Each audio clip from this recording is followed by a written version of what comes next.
Welcome to Book Banter with me, your host, Dianne Burckhardt. I hope you will join me every Wednesday as we explore all things to do with, well, books. Let's get on with our show today. Hello, my happy people. Today is July 23rd, 2025, and we have got another fantastic show for you, but then don't we always? I am so excited to bring this person to you because she truly saved my bacon when I was needing to fill a slot during the Summer Read Suggestions episodes for a middle grade author. I had a wonderful person all lined up, but because of scheduling conflicts, they had to back out, and I was scrambling so hard, and I found this author online, and her books just looked so enticing that I had to reach out, and she agreed. So let's not waste any more time. Let's get right to the interview today.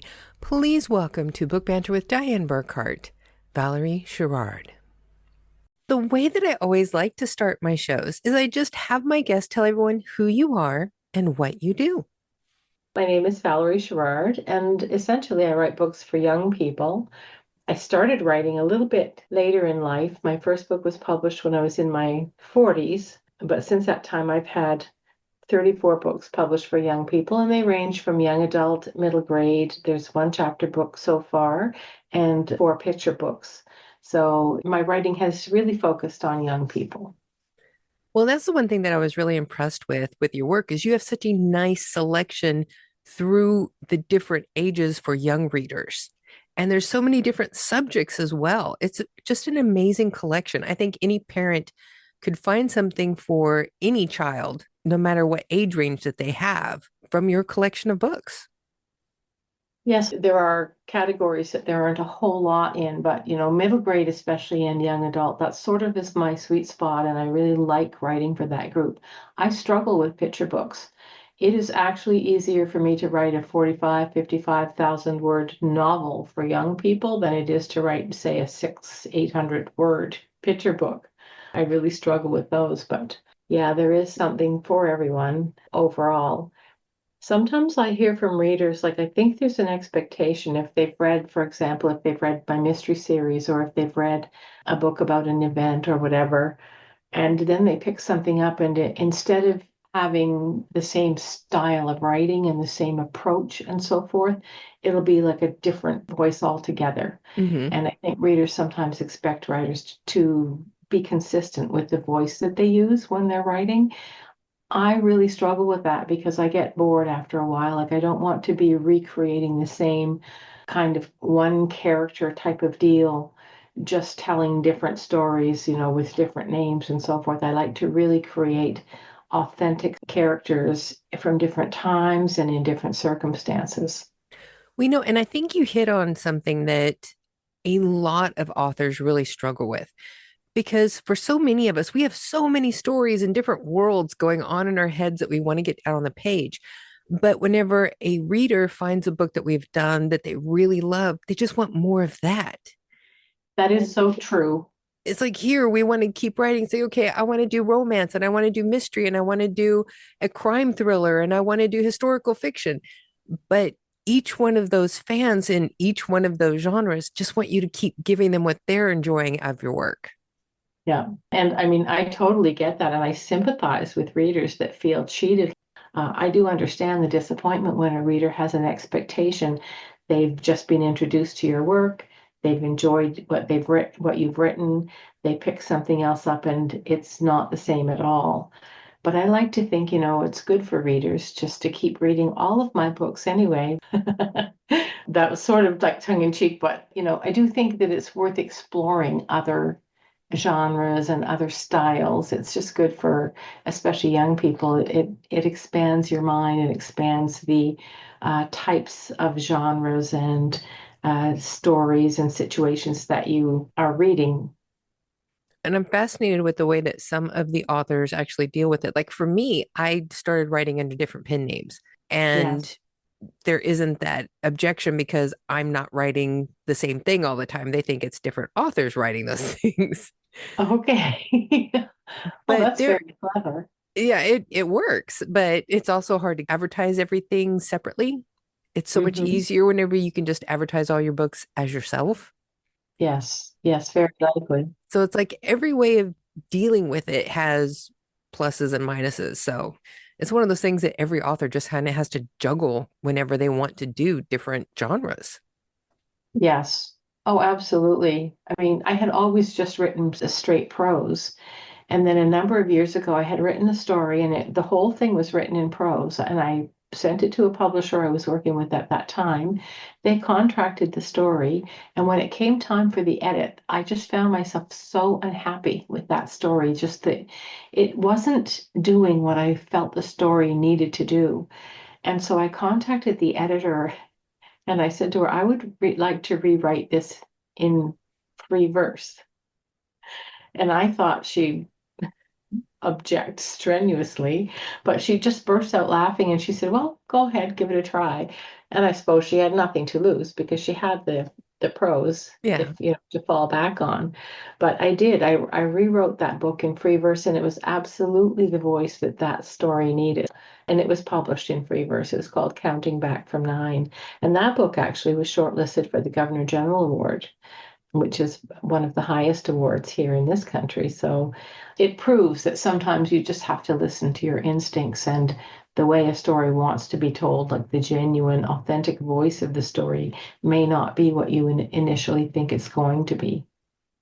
Obviously, it was the right choice because that book is still sitting at number 730 in teen and young adult fiction on Amazon.com. And when you consider the millions of books that are in that category, and that this book came out in 2014, that is still sitting at a very high rank in that category. I'm honestly just astonished to hear that. Like, I don't know too much about checking the ratings, and that's probably good because it could just be one more obsession. And honestly, like with 34 books, I just really don't have time to try and keep track of all of the ratings. But yeah, that's really nice to hear. Thank you for sharing that with me. Now, I know that you happen to be a world traveler. I That have been a world traveler. I wouldn't say world, but I have been, outside of this country a number of times. I've lived in Europe and I've traveled, to the States in a limited capacity. I like to travel. As a child, I lived in Germany for a couple of years. My dad was in the Air Force and we were transferred there. And that was really a wonderful experience for me. In fact, it's because of the contact that I had in Germany that I eventually became a writer. Maybe I would have anyway, but I can't say that for sure. What happened, if I can tell you briefly, is my homeroom teacher, Mr. Alf Lower, came up to my desk one day. This was in sixth grade, and he had a writing assignment that I had done. And he leaned down to my desk with the page, and he said to me, "Valerie, this is really good. You could be a writer someday." And I cannot even tell you the feeling. It was like, you get that kind of flush of you're not even sure what, like this thrill and amazement that somebody was telling me such a thing. Like, it was the first time in my life that I can remember anybody ever saying I was good at something. And he continued to encourage me all through that year. And by the end of grade six, I believed him. I believed that I would be able to write a book someday, if I wanted to do that. And so obviously I didn't rush into it, but when I never lost that dream all through the years. I knew that I wanted to write a book someday. I told people I was going to write a book someday. I believe it's possible some of them got tired of hearing it. But I think that's just absolutely amazing. I kind of wonder if some teachers realize what an impact they can have on their students' lives. You are so right. And for that very reason, it was important to me that to try to reach out to my teacher. So when in my early 40s, with publication, looking very promising, I got thinking back to grade six and Laura West Germany and Mr. Lower. And I did a search. At that time, we didn't have like all the internet Googles and stuff that we have now. But I did a search on Canada 411, which is just essentially like a national phone book. And I looked for all of the A lowers in Canada, and I sent every one of them letters by snail mail. Oh, wow. And a week later, I got an email from my teacher, and we became, we stayed connected until he passed away a few years ago. But he picked up right where he left off, encouraging me and telling me, this is wonderful. And he was just one of those very special people. That's amazing. I love that story. Now, Mhm. the school that you went to in Germany, was it a German school or was it on the Air Force Base? It was on the base. Yeah. So, did you ever learn German while you were living here? Well, I did as a young child. I learned the very important phrase immediately, which was haben Sie Eis? That's For important. non-German speaking people, do you have ice cream? I picked up a smattering. And it's a little bit interesting, potentially even embarrassing to admit that there are many songs, or a number of songs, I ought to say, that I can sing the whole song in German without any real solid understanding of the words I'm singing. And that was because while we were there, my parents purchased me a record by this singer named Heinche, and I thought he was pretty nice. So so I listened to those records. I don't know how my family didn't throw me out of the house. Like, I listened to those records endlessly. And after you hear them a certain amount of times, you can just sing right along. So I would be singing right along with these German songs without, I mean, I knew the gist of what some of them were about, but I certainly didn't, I had no full grasp of the language by any means. That's great. Yeah. So no, I don't speak German, but I can sing it. Language is very, very interesting, and I can only say that any of my books that have been translated, it's very fortunate that I, as the author, am not called upon to have any part of that process.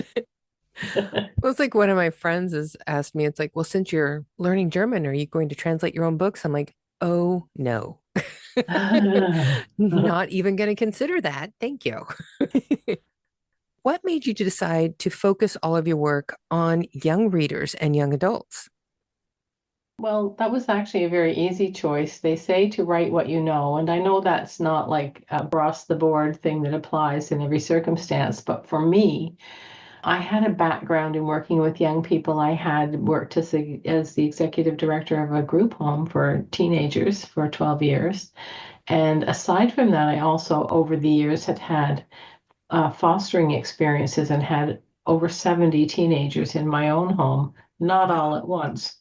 Um, That's good. and some very short term, some quite long term. So like it was just an ongoing experience, but it seemed to me like that I felt very connected to young people, especially during those times. I'm not working with them anymore, but like I do with readers and contact and so forth. It just seems to be the thing that I wanted to continue.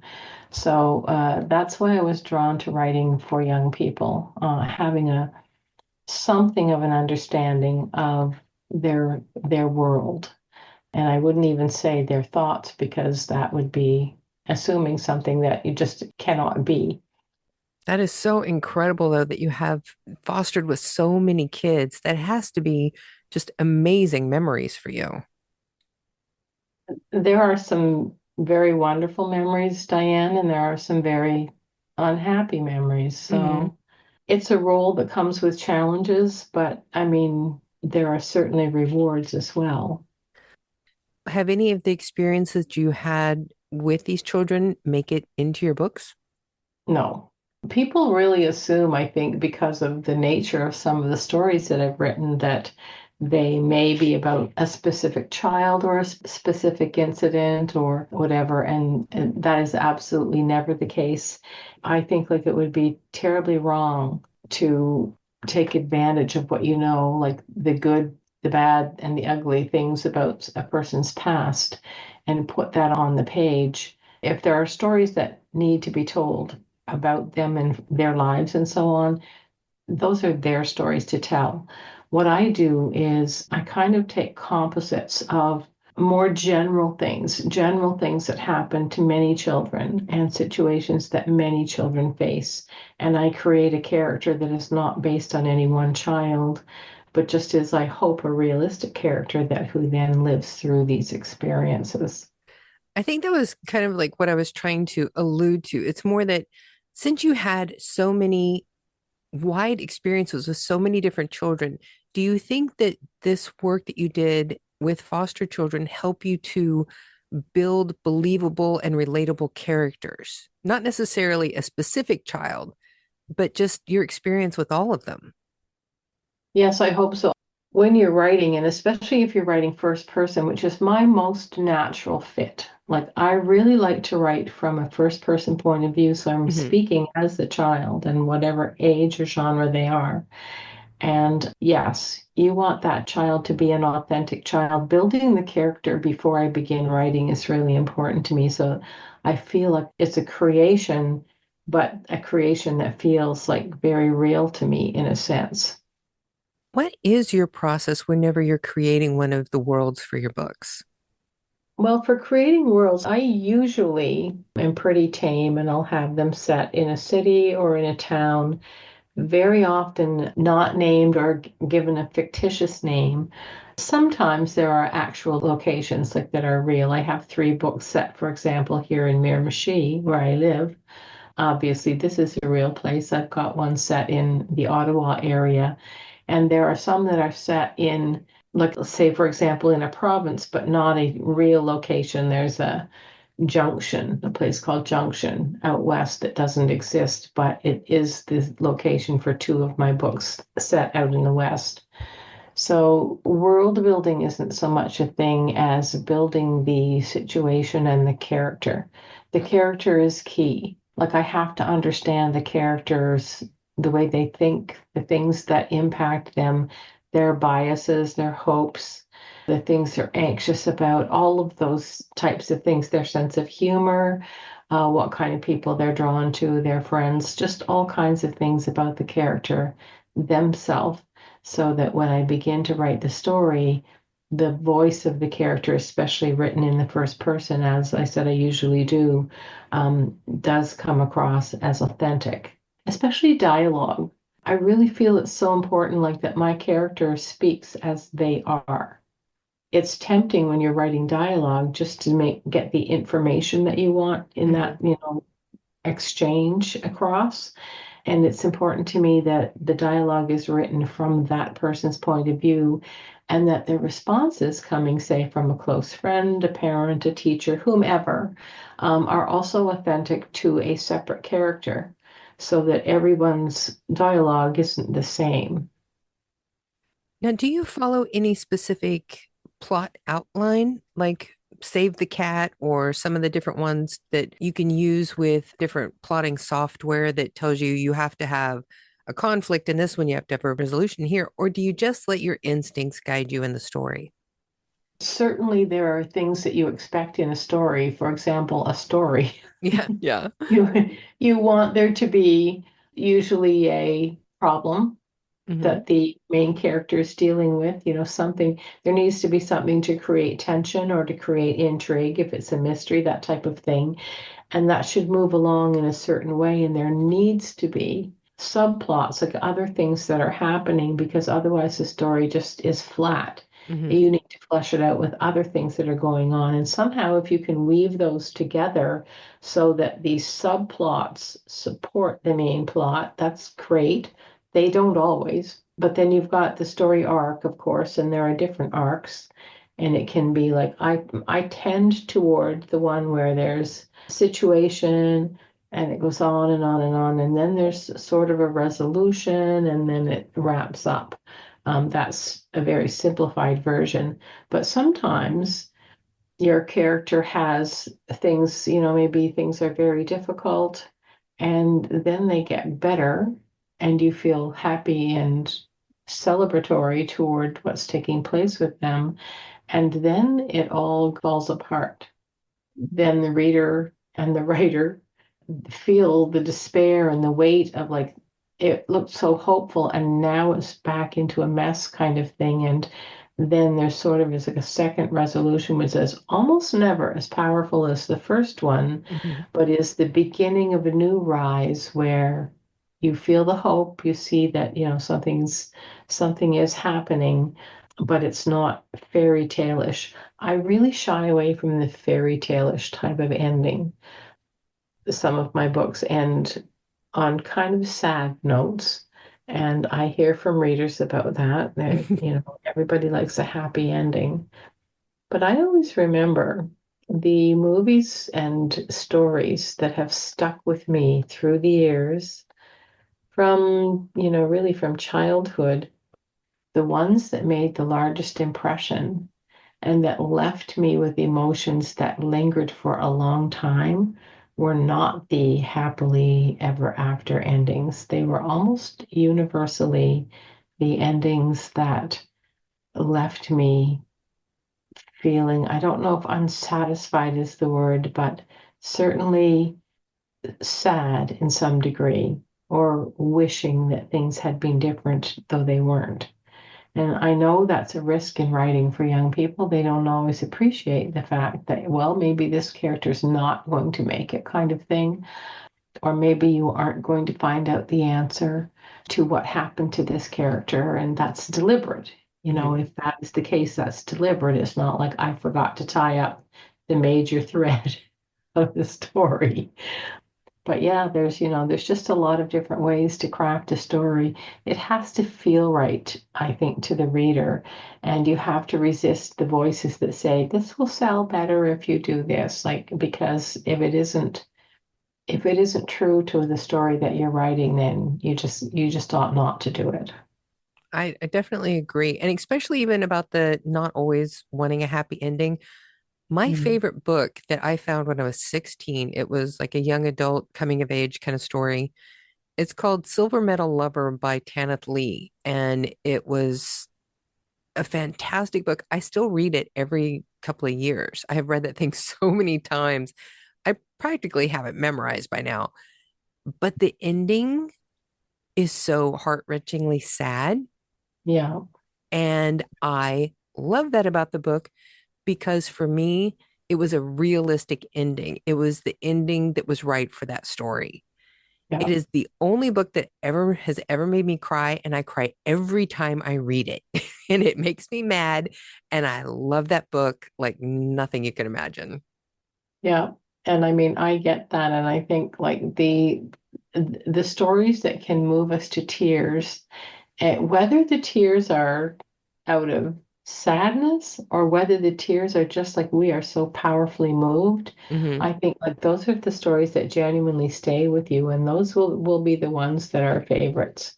Oh, yeah. Uh, and that's sort of comedy aside, because humorous books fall into a different category, and humorous books typically have, if not necessarily 100% happy endings with everything nicely tied up, at least there's a frivolity that Mhm. allows for those things at the end. Now, and you're not just a fiction author, you also have some nonfiction. And I was really enjoying reading through your book, More Than Words, narrating the complex world of communication.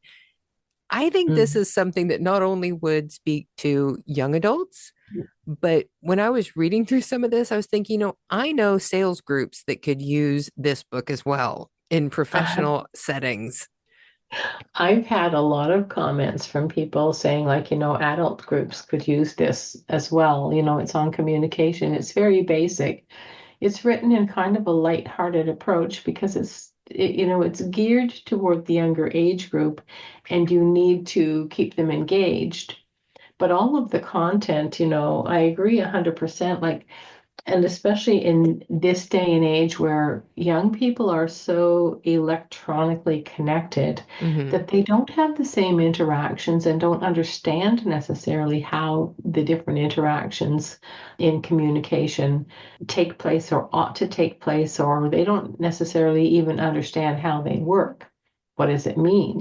What are Hmm. these things? So, More Than Words does it covers well, from the back cover here, body language, hand gestures, facial expressions all have something to say. They're the silent signals that we send. And this talks about communicating effectively virtually and in person, with more confidence and few understandings. And it's written in a fun way. There's a lot of humor in it, and there are some little illustrations and cartoons. There's group activities at the end of each chapter. There's a summary at the end of each chapter with main points. There's a lot in it, I hope, that would keep young people reading, because communication is a skill that they are sorely uninformed on, I think would be the word. And it can't be a bad thing. I didn't know what I was doing when I first started writing this book. I mean, nonfiction was not something I had done really. And so I made a few kind of pathetic attempts to put together like a sample and send them out to editors, and those weren't happy results. So I didn't know they were pathetic until I got the answers back. But then I had a friend who writes fiction and a great deal of nonfiction. And I contacted her and I said, like, would you be interested in partnering on this story? And she said, yes. So she did the research outlines, gave me lots of guidance. I did the actual writing in the book because you want continuity in the text. Mm-hmm. But her contribution was like hugely important too. So we share credit for this book, Natalie Hyde and I, and the artwork is done by David Jardine, and it's also like an important part of the book. And so that's a 3-person effort. But I think we turned out like a really good, solid book on communication that, here's my commercial, should be in every classroom in North America.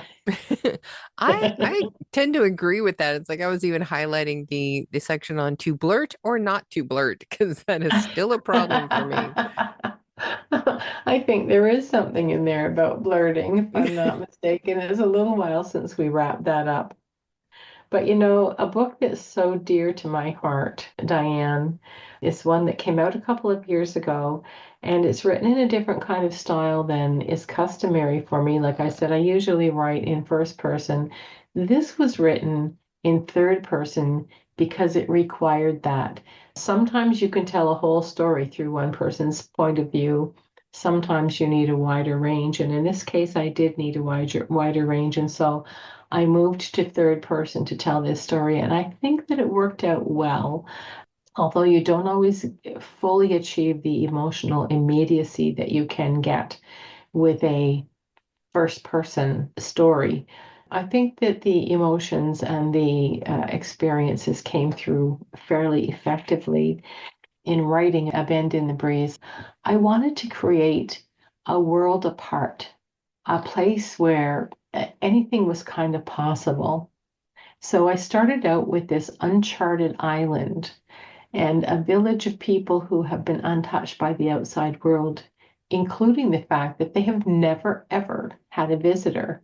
However, they have questions because there's an island legend that tells of a visitor who's known to them as the long awaited.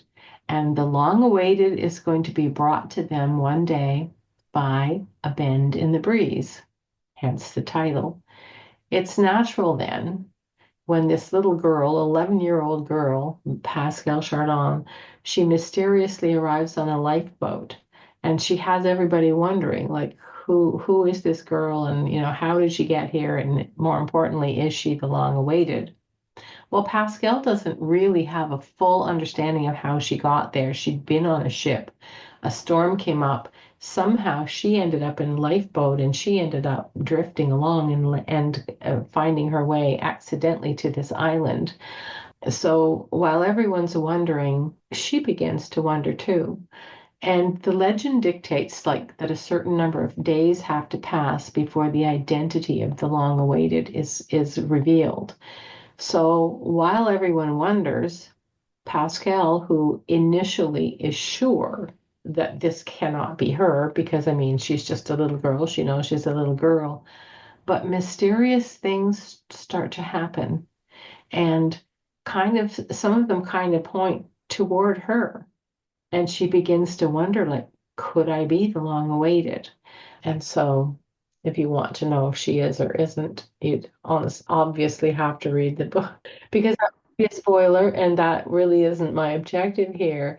But I will say response to the story has been very good. In fact, one reviewer said, to my great delight, this is a quote, "Think of A Bend in the Breeze as The Little Prince meets Island of the Blue Dolphin. So, like, I had no objection to that comparison. Yeah, that is amazing. I love that. And I love both of those books. So that gives you a Yeah. really good idea. Yes, and another reviewer said the characters are quirky, fun, and interesting.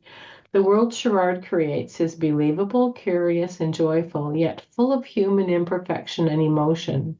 There was magic throughout without it ever overshadowing the humanity and ability of ourselves to put ourselves in young Pascal's place. So it was very kindly treated by reviewers. Well, and just to add to that, though, the listeners would not have any way to know this, but I had had another middle grade reader set for this episode, but because of scheduling conflicts, they had to back out. And I was desperately searching for another middle grade author to replace them when I found A Bend in the Breeze online.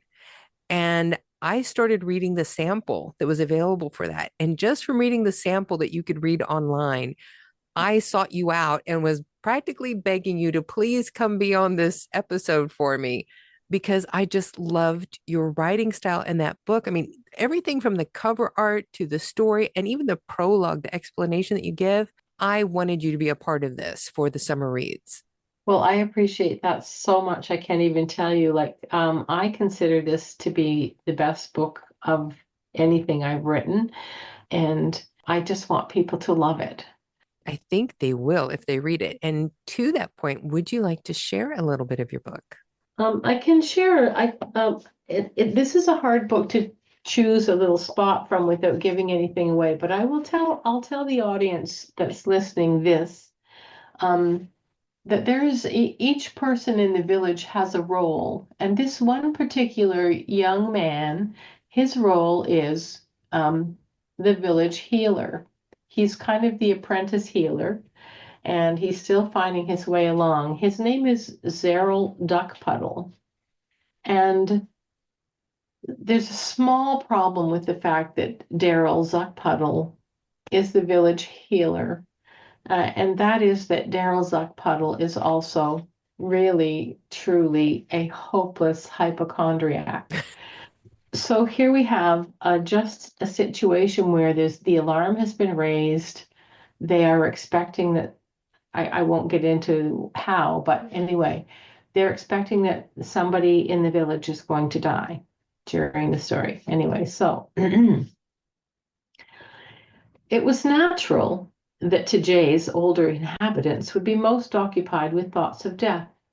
It would be inaccurate to suggest it was not on virtually everyone's mind that day. In particular, the apprentice healer, Zeril Duckpuddle, was struggling to remain calm. He was not having much success. Between the wee hours of the morning when he awakened and early afternoon, Zeril experienced more symptoms than he had even known existed. There were chills and aches, fevers and cold sweats, and a terribly inflamed throat. His head throbbed, his nose ran, his feet suddenly felt swollen, and then so did his tongue. He fanned himself one moment and clutched a heavy blanket the next. He found red blotches on his torso and pale white patches on his legs. The list went on and on. It went on so long, in fact, that it was difficult for the poor youth to keep up with his own diagnosis. He'd contracted a deadly water virus or scratched himself on a poisonous plant. Perhaps it was a rare lung infection, or he'd consumed some toxic bit of food. He was certain his heart would fail at any moment. If, that is, some form of paralysis didn't first cause him to fall face first into the dirt and suffocate. The causes and means of Daryl's impending demise were many, and each of them was dreadful to contemplate. Not for one moment did the young man suspect his symptoms were nothing more than figments of his imagination brought on by worry and fear. To him, they were very real and therefore terrifying. It was not long after lunchtime, not that he'd eaten a bite, when a rap came at his door. For one dreadful second, Zeril was convinced it was Death. He had just enough time to feel surprise that Death had the good manners to knock when the door swung open and Kenta's familiar face appeared. So that's just like a little snippet of poor Zerald Duck Puddle's suffering on the day that the island is expecting that somebody's going to be leaving them. I love that because I think it's such a great depiction of how broad your characters are. I mean, you have such imaginative characters. I always like characters who are a little bit ridiculous because I just feel such a relationship to them. I love that. Thank you. So now seems like a perfect time to do our 5 quick questions that never turn out to be quick, but I'm just really seriously nosy and love asking these kinds of questions. Oh, Are you yeah. ready? I am, well, hopefully. I mean, like, can I say I have no clue if I don't know the answer to a question? You can absolutely say that. Alrighty. Say, but these are just fun little simple questions for people to get to know you as a person. All right. So we already know that you live in North America now. What Hmm. is your favorite thing about being back there after living in Germany? Well, Germany was a long time ago and it was just like an interlude really in my life. So I never felt the connection to Germany that I may have felt, for example, like I grew up in the central part of the country and now live on the East Coast. And, I certainly had a strong attachment to the central part of the country more so. I think like your feeling of community changes, and I think it changes like where you feel you belong and your comfort level and everything over time as everything becomes familiar and as you form friendships and alliances and all of those things. So I think that wherever you are, given time, can feel very comfortable and like home. I would tend to agree with that. I've lived in Denmark and now Germany, and yeah, it like takes a while to get used to everything that's different, but then once you're used to it, even though it is still different than what you grew up with, it feels comfortable or at least familiar. Absolutely. So, question 2, is there anything that you can think of that you miss about Germany? Oh, yes. Oh, Germany is so beautiful. And there were all these castles you could, abandoned castles on hills you could walk through. I don't know Hmm. if that's still the case, but you could back when I was there. And the lines on the houses and the way the houses look, like the construction is just, it's so charming Hmm. compared to, I think, many structures in North America Yeah. lack the charm that many European places have because the European places are, have such a longer and more varied history. Yeah, I do love the architecture around here. Mm, beautiful, so beautiful. So, question 3, do you ever repeat read a book? Do I ever reread a book? Hmm. I do. I mean, aside from the rereading of one's own work when you're going through the editing and copywriting and proofreading processes, by which time you usually despise the book. Um, yes, I have read. There are a number of books that I have read several times. So, what book do you think you've read the most? I'm going to have to say 17 by Booth Tarkington. And even though there are things in that book, like from that time in history when it was written, that we find objectionable and unacceptable in in our world, and rightfully so, Hmm. because the attitudes toward certain peoples and groups was not what it ought to have been. But there's no, I don't think there's anything deliberately unkind in his writing. It's just that this was society and the way the world actually was at that time. But if you can look beyond that, the story itself is so rich and so full of humor that, yeah, I've just been drawn to read it. I don't know, maybe 4 or 5 times over the years. So, question 4, whenever you go to a movie theater, is there a snack that you always have to get when you go? Of course, I'm not a crazy person. Uh, One must have popcorn. One cannot go to a movie theater without having popcorn.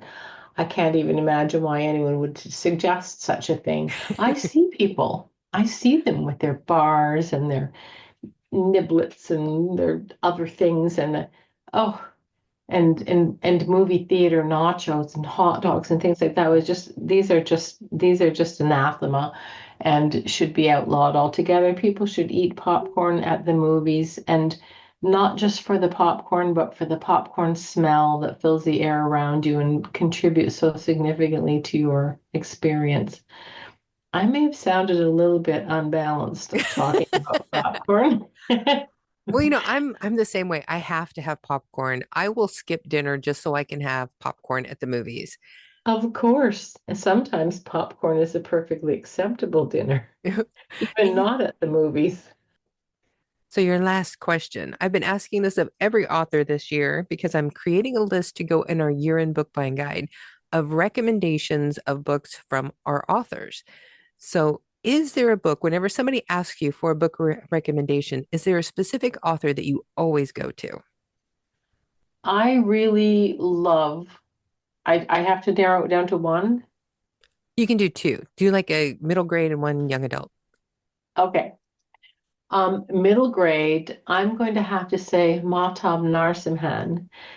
She's a writer. She writes like a lot of different things. She has picture books too. Like there's one, The Boy in the Banyan Tree, that's just absolutely wonderful.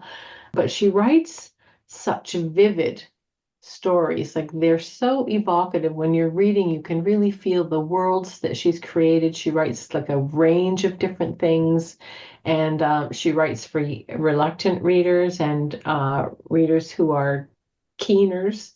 And she's got a wide range of books. So yeah, Mahtab Narsimhan, that's Mahtab, and the last name is Narsimhan. Yeah, I really recommend her for those age groups. And for young adults, I would strongly recommend, especially today, in today's world, the works of Marcia Skripek, who writes on some difficult historical topics that have many of which have current relevancy, although that's often the case.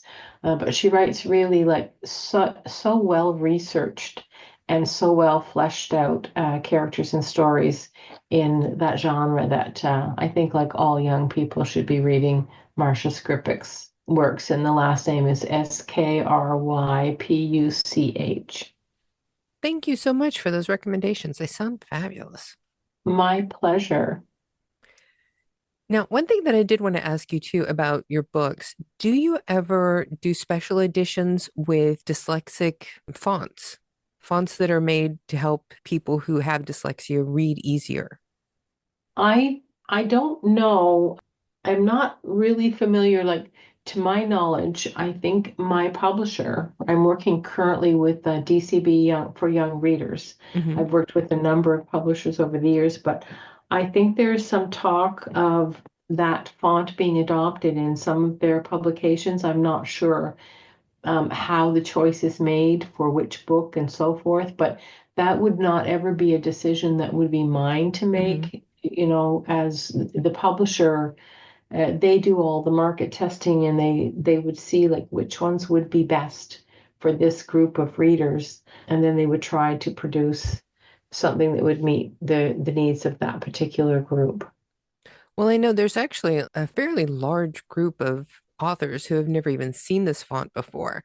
So, and I learned about it last year at the Frankfurter Book Mesa from Sweet Cherry Press. It's a Oh, publishing house in the UK. And I didn't even know it existed until then. So I'm really fascinated about this now. And I'm always asking people whenever they have middle grade books if they have done any special editions with that font. like you, Diane, I have not known about this font for that long, but I have been aware, like in the industry connections that I have, that there's some attention being paid to producing work like that. And Mhm. what a great thing. Anything that supports and helps others Yeah. so that everybody can enjoy the books.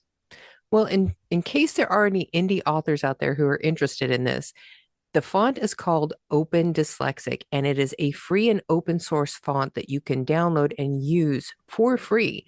It was put out by the creator, I'm going to say his name wrong, Abelardo Gonzalez, and I will have a link in the description of today's podcast. He's the developer, and he chose to put it out without any licensing fees so that more kids can find it easier to read books. Isn't that beautiful? That is wonderful, and bravo to him for being that kind of person, because there are far too few of them out there, really. Yeah, it's incredible. Now, where can people find you so that they can follow you and learn about all of your publications coming in the future? Well, I have a blog, very neglected blog. I basically post that I have a new book out. I post something about that. But I mean, really, I'm boring. So if anybody wants to know anything about my work, that's just about all that might be interesting to them. Most of my books, or many of my books, are on the blog. So it's just Valerie Sherrard Blogspot. And there will be a link to all of your information in the description of today's podcast, as well as on our website at burkhartbooks.com, so that it will be very easy for everyone to go find you and your work. I really appreciate that. Now come find me, people. Dianne has gone to all this work and spent all this time talking to me. Reward her by following everything that she does, and also, check out my blog.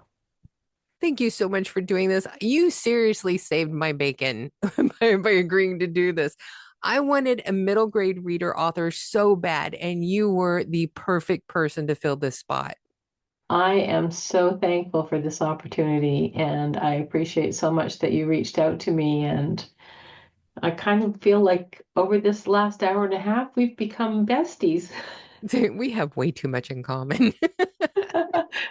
we kind of do. So there you have it, folks. My incredible interview with the wonderful Valerie Sherrard.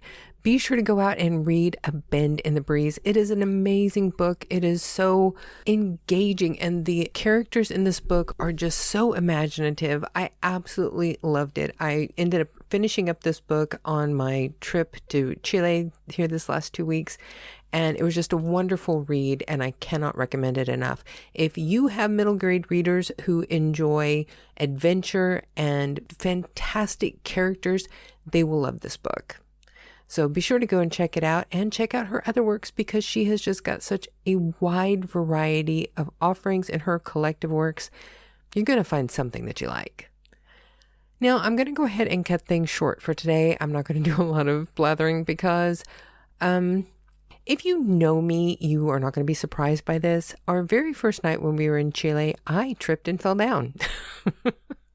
And it still hurts. So I'm going to go put my leg up and rest, because, I actually have a doctor's appointment tomorrow. So I'm going to go rest, and you go and enjoy Valerie Sherrard's books, and I will see you all next Wednesday. So you know what time it is, folks. It's time for you all to go forth. Be very careful as you do that and have a great Wednesday.